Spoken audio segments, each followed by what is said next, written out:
Despite being a series about ghosts and spirits and the afterlife, Bleach really isn't all that scary, but that doesn't mean to say that Kubo didn't enjoy delving into some darker material every now and then, and there are some characters in the series who have truly terrifying abilities, appearances, personalities, or a combination of the lot. Particularly in the Thousand Year Blood War arc, Kubo seemed to really enjoy experimenting with some serious body horror, but there are definitely some characters in Bleach throughout the entire series that are pretty damn terrifying. Happy Halloween everyone, and for this video we're going to look at the top 10 most terrifying characters in Bleach. Obviously this list is just a bit of fun for Halloween and it is just entirely my opinion, so if there are any characters you felt I missed out, please let me know your top 10 most terrifying characters in the comments below. Also, if you haven't subscribed to my channel yet, make sure to hit that button now and keep the channel growing. We are on course to hit a crazy number of subs and I just really appreciate all the support so far. So if you haven't done that yet, you're in the perfect place to catch Bleach videos every week. Give the video a thumbs up as well, it really helps with the YouTube algorithm.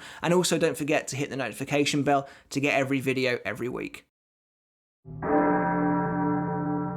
Kicking off this spooktacular list at number 10 is actually one of the good guys. You probably didn't see that coming, but I did say that this list would include people with terrifying personalities. So to begin with, we have the current Captain Commander Kiraku Shinsui.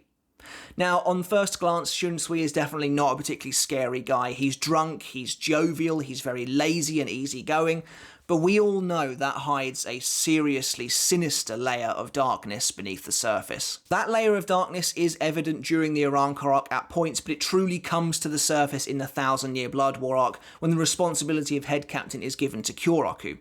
He becomes a dark, sinister man, a pragmatist capable of making unpredictable decisions at the drop of a hat, such as releasing Aizen to help stop Yhwach plan. That unpredictability is the scariest thing about Kiraku, but also his Zanpakuto toe is terrifying in its own right.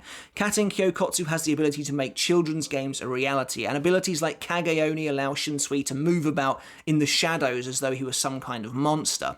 Also, the way Shinsui chides his opponents by saying that if his Zanpakuto's rules didn't apply to him, you couldn't really call it a game, is really creepy. This guy, when he gets into a fight, he is dirty, he is underhanded, but that makes him all the more dangerous. And his Bankai is the accumulation of all of this. It is a terrifying, terrible story of suicide, anger, and betrayal, all done underneath the shadows of a black pine tree. Kiraku may appear on the surface to be this lovable guy, but Kubo draws him with that wide-rimmed hat for a reason. It's to give him that shadow over the eyes that really does make him actually quite sinister.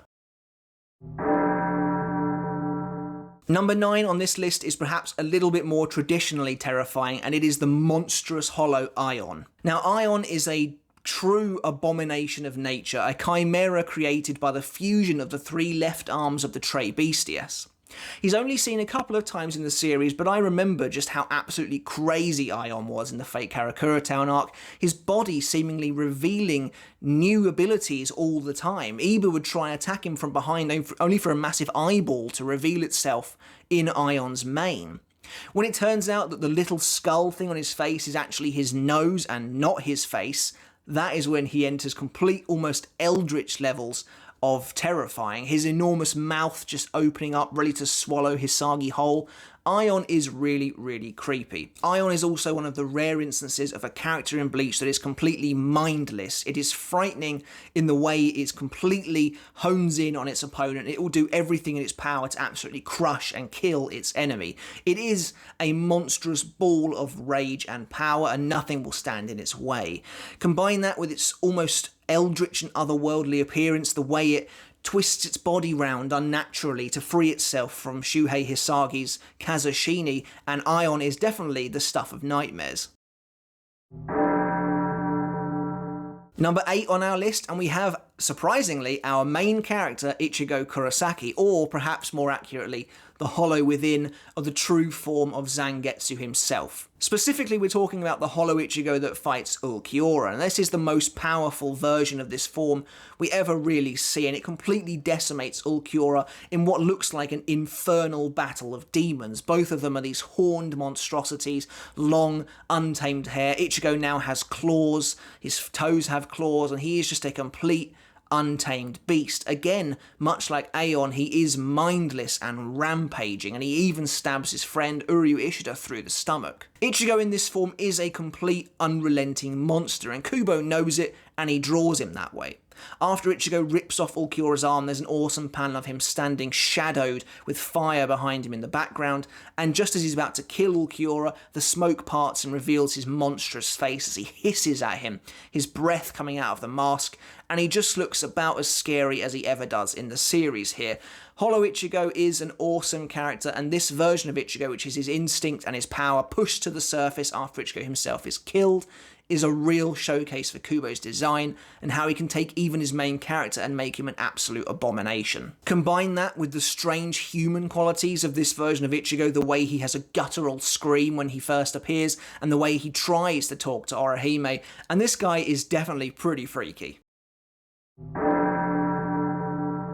Number 7 on our list is the captain of the 12th Division, Mayuri Karatsuchi. I feel like you probably guessed Mayuri was going to be on here at some point. This guy is the embodiment of creepy. How the Soul Society is still letting him work, I don't know, but he's especially creepy early on in the Soul Society arc, which is when he's really at his prime. Mayuri's whole thing is taking people in as research subjects, experimenting on them, dissecting them, pulling their bodies apart and seeing what makes them tick. And he is a monster in the simplest sense of the word. Mayuri is genuinely pretty creepy, whether it's his face paint that makes him look almost inhuman to his outfits and his ever-changing appearance.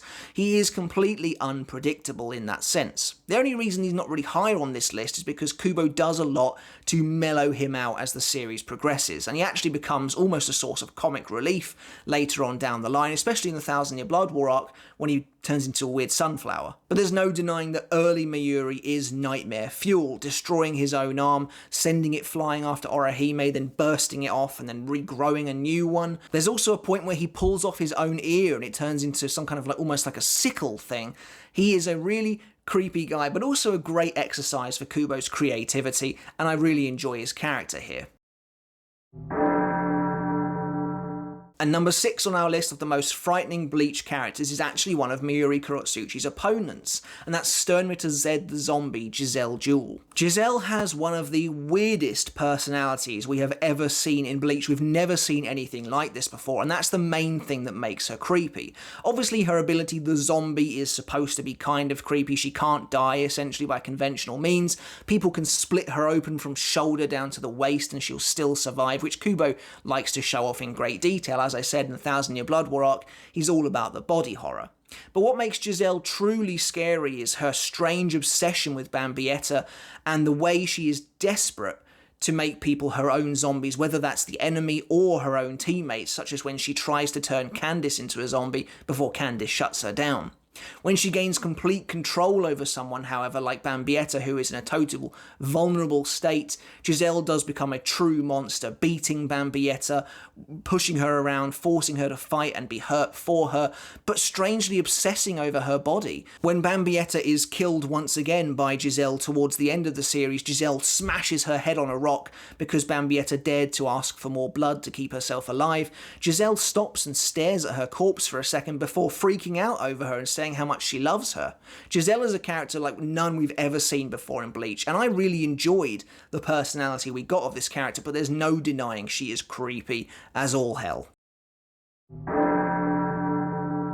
Entering the top 5 now for the most terrifying characters in Bleach, and this one may be a little unexpected, but I actually think they deserve to be here.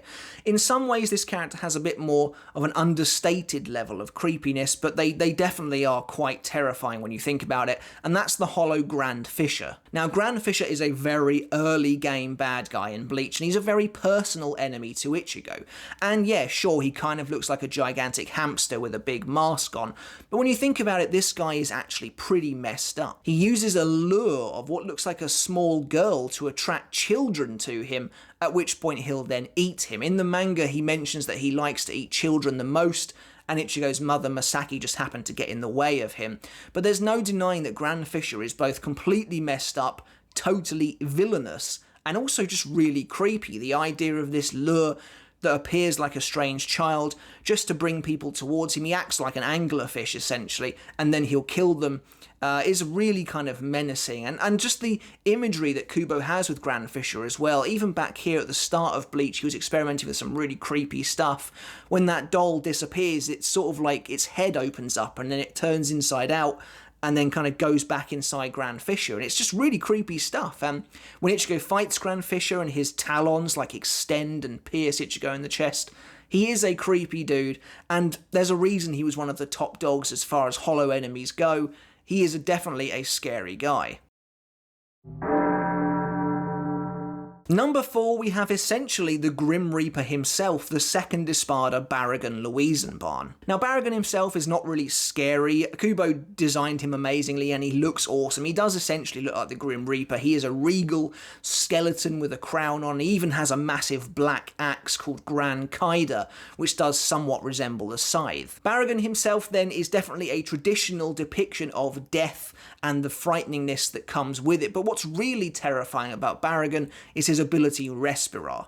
Now, Respirar does actually tie into Barrigan's appearance and this control over time, Barrigan's sort of allusions to Father Time and then the Grim Reaper and stuff like that. But Respirar is this truly scary power that I genuinely don't think we got enough out of. By releasing a putrid, vile miasma from his mouth or even his body, Barrigan is able to rot his opponents down to the bone, and you get a really good shot of this when he uses it against Soifon and her arm is caught in Respirar towards the start of their fight. And I was so surprised back in the day because I know the manga is essentially uncensored anyway, but this seemed like a whole new level of gore for Kubo, and Soifon watches her own arm turn to bone before her. You literally watch the flesh be burned away essentially as it is stripped from her bones. Respirar is a terrifying power. It's just a shame Barrigan peaked at the very start of his fight.